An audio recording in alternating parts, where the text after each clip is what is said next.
Se você gosta de filmes que não só te entretêm, mas também fazem você pensar sobre as questões mais complexas da sociedade, Mickey 17 é uma obra que vai fazer com que você mexa muito as suas ideias sobre poder, identidade e o impacto do sistema capitalista. Dirigido por Bong Joon-ho, o mestre de Parasita, Mickey 17 leva o espectador a um futuro distópico onde a exploração e a manipulação estão no centro da história. Hoje a gente vai analisar o filme e explorar muito os seus temas mais profundos e entender por que ele se destaca como uma das obras mais provocativas de 2025 e que com certeza merece sua atenção. Mas antes de qualquer coisa, já deixa o seu like, se inscreve no canal e vem comigo nessa jornada filosófica e cinematográfica. Aproveita e já me segue em todas as redes sociais que estão aqui embaixo na descrição do vídeo, inclusive a minha newsletter, que é totalmente gratuita e você recebe as críticas primeiro por lá. Em Mickey 17 nós somos apresentados a Mickey Barnes, um homem super comum, mas que vive em um ciclo de morte e renascimento. A premissa pode até parecer simples, mas é cheia de implicações, já que Mickey é parte de uma colônia espacial distante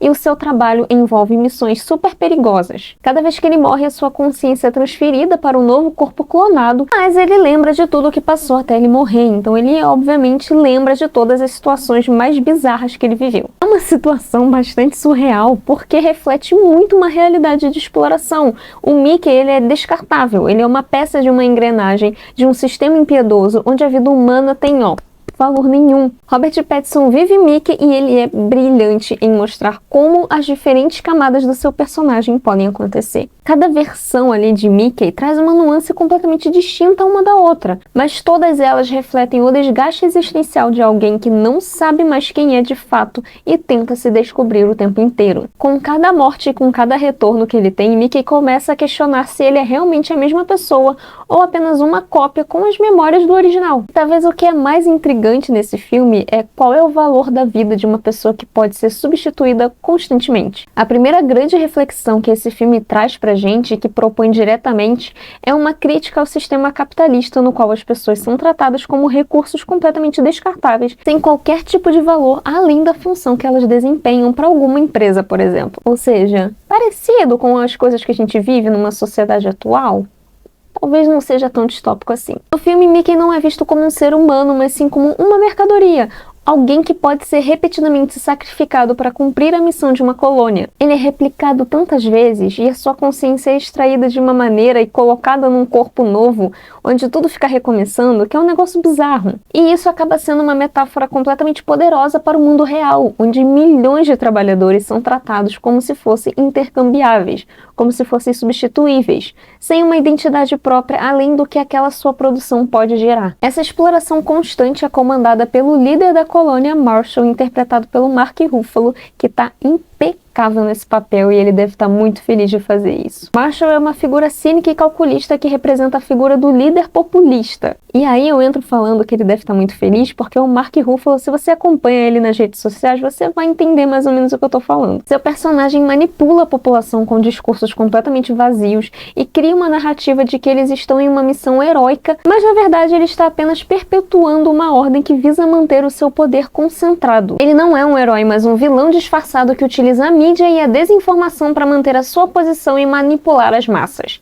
Se o retrato de Marshall faz uma crítica ao capitalismo e à exploração, o filme também nos mostra como a mídia é instrumentalizada para moldar a realidade. Em Mickey 17, a mídia não só serve como uma ferramenta de propaganda, mas também como uma máquina de fabricar inimigos e justificar ações completamente violentas. Mais uma vez, parecido com a realidade. A desinformação acaba se tornando uma arma política, um mecanismo usado para controlar a população e legitimar ações completamente cruéis. E o mais incrível é que ele traz uma manipulação da percepção das pessoas, fazendo com que a imagem de Mickey seja uma espécie de herói sacrificial, quando na verdade ele é apenas uma vítima de um sistema falido, assim como qualquer outro. Isso nos leva a refletir sobre o papel da mídia em nossa sociedade atual, em um mundo onde a verdade e a mentira se tornam difíceis de distinguir, já que a mídia pode ser usada para distorcer a realidade e criar uma narrativa que favorece os poderosos, enquanto esmagam os mais vulneráveis. O filme acaba escancarando esse processo de manipulação, mostrando quão fácil é transformar uma vítima em vilão e vice-versa. Mas o filme não se limita apenas à crítica política, já que Mickey 17 mergulha a fundo em questões existenciais sobre identidade, consciência e a natureza da existência humana. A cada morte e reinício, Mickey acaba enfrentando a perda de sua identidade. Cada novo corpo que ele habita tem as memórias do anterior, mas será que ele é realmente a mesma pessoa? O que faz um ser humano ser quem ele é? Se o Mickey ele é repetidamente replicado, ele acaba perdendo a essência do que o torna único. A questão central do filme é que até que ponto a nossa identidade está ligada à continuidade física ou apenas à continuidade da nossa consciência. Essa discussão filosófica sobre identidade acaba me remetendo a teorias de filósofos como John Locke, que discutiu a ideia de continuidade pessoal através das suas memórias. Mas Mickey 17 leva isso a um nível ainda mais complexo, porque se as memórias são passadas, mas o corpo e as experiências físicas são novos, quem é Mickey? E o pior, o que é mais importante na formação de um indivíduo, a sua memória ou seu físico? O filme também não poupa nem um pouco de críticas sobre a necessidade de conflito e violência no cenário político-social. O governo de Marshall precisa justificar a sua autoridade através de uma ameaça constante, criando uma narrativa de medo para manter a sua posição naquela linha. Essa estratégia, infelizmente, não é nova, não é inédita, a gente vê em muitas realidades por aí. Ao longo da história, diversos regimes políticos justificaram guerras e repressões com base em um inimigo externo. Em Mickey 17, a gente vê um governo de colônia fazendo o mesmo, alimentar o medo de uma ameaça completamente externa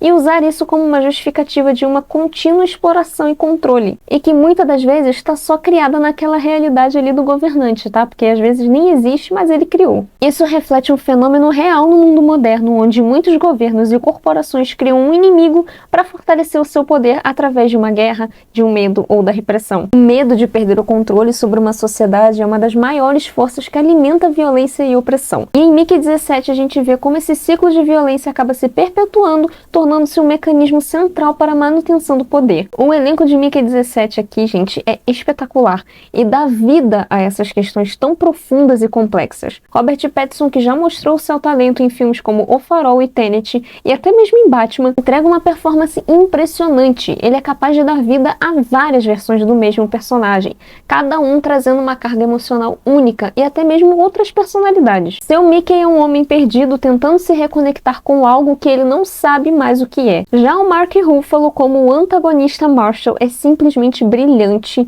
e como eu falei, o Mark Ruffalo deve ter ficado muito feliz de poder interpretar esse personagem. Ele interpreta aqui um líder de uma forma tão cínica e tão manipuladora, criando um personagem que facilmente poderia ser confundido com um herói no começo, mas que ele acaba se revelando uma figura extremamente egoísta e completamente destrutiva. Toni Collette, que é uma diva, também tem um papel importante como a esposa de Marshall, trazendo uma camada de indiferença e de opulência que reforça a crítica à desconexão das elites em relação à realidade das populações. Em Mickey 17, o diretor cria uma distopia que não só nos faz refletir sobre as questões sociais do presente, mas também nos desafia a repensar o que significa ser humano. O filme é uma obra completamente complexa e multifacetada que mistura humor ácido, crítica social e dilemas existenciais de forma brilhante. Quando eu saí do cinema, na cabine, eu fiquei com a minha cabeça explodindo de ideias sobre esse filme. Porque tinha uma coisa que eu descobria a cada vez que eu pensava. E uma coisa também é que ele faz a gente perguntar até onde você iria por um sistema que não valoriza nem um pouco a sua vida. Até onde você suportaria ser tratado como uma pessoa completamente descartável. Por tudo isso que eu falei aqui nesse vídeo, e principalmente pelas questões filosóficas que me deixou pensando, refletindo por dias, eu dou nota 9 de 10 para Mickey 17. Eu recomendo demais que você assista esse filme, principalmente com uma mente aberta, preparado para se deparar com questões que vão muito além da ficção científica. É um filme que vai ficar a história na sua cabeça por semanas. E a cada vez que você for assistir, ou até mesmo a cada vez que você pensar sobre isso, você vai encontrar novas ideias, novas reflexões. E se você já assistiu o filme, eu quero saber o que você achou, então deixa o seu comentário aqui embaixo. E não se esqueça de curtir o vídeo e se inscrever no canal. As minhas redes sociais estão aqui embaixo na descrição do vídeo, você pode me seguir e também se inscrever na minha newsletter, que é totalmente gratuita, e você recebe em primeira mão as críticas no seu e-mail, porque elas primeiro vão para lá, depois elas vão para minhas redes sociais e aqui no canal. É isso, até o próximo vídeo, tchau!